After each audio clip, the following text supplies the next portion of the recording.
Së pari duhet ju pyes për këtë rezultat që le të themi pak a shumë është i salduar prej kohësh,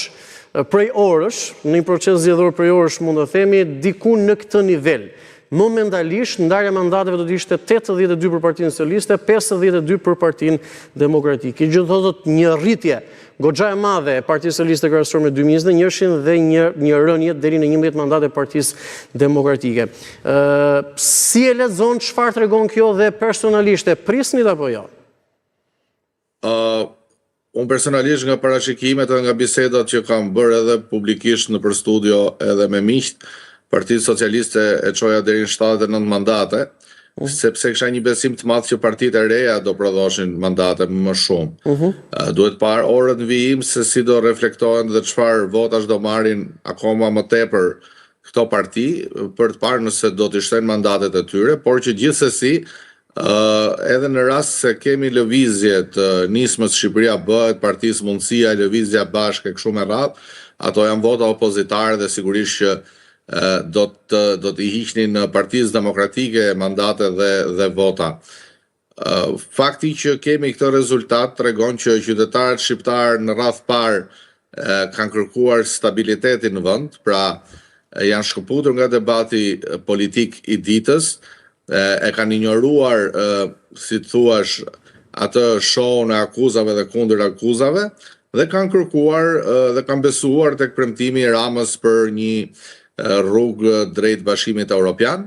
Nga ana tjetër, ne kemi parë dhe fushatën e Berishës, e cila ka qenë fyese për publikun shqiptar dhe për votuesin, sepse luajti all in, pra i hodhi të gjitha gjithçka për gjithçka, po. Gjithçka për gjithçka, domethënë arriti deri atje saqë premtoi se do paguante kredit e shtëpive që kishin marrë njerëzit, që kishin marrë shqiptarët nëpër banka. Po Ardit, kjo është sepse unë gjithmonë referohem ndjes, edhe bisedave që më bëjnë në përditshmëri me shikuesit, me qytetarët, me programin Shtypi i ditës dhe ju që këto ditë nuk e kemi pasur për shkak të maratonë zgjedhore. Kjo është një çështje, domethënë, çështje që nuk e besuan ose çështje besimi tek programi i Partisë Demokratike në këtë rast që nuk e besuan apo ishte programi që nuk mund realizoja, nuk e di çfarë. Çfarë ishte? Të që ajo, rreth parë ishte fyese dhe shqiptari i vitit 2025 është shumë më inteligjent se shqiptari i vitit 98 që këta i thonin ik hip majtankut edhe merr kryeministrinë, merr televizionin, dhe sigurisht dy herë që ja besuan ekonominë Sali Berishës, një herë si president edhe një herë si kryeministër,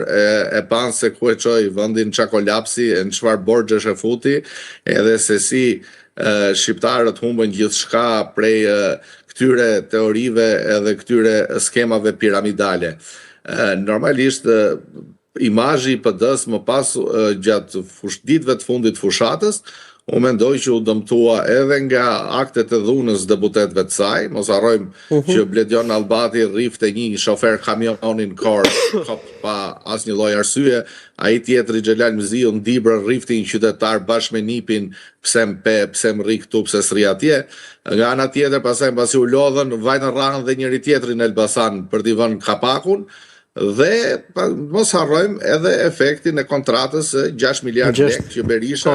i ka hedhur në SBA për hallin e tij personal dhe jo për fitoren e Partisë Demokratike. Kështu që kur i zoti i shtëpisë nuk kujdeset për suksesin e partisë, por për veten e tij dhe për hallet e familjes së tij biologjike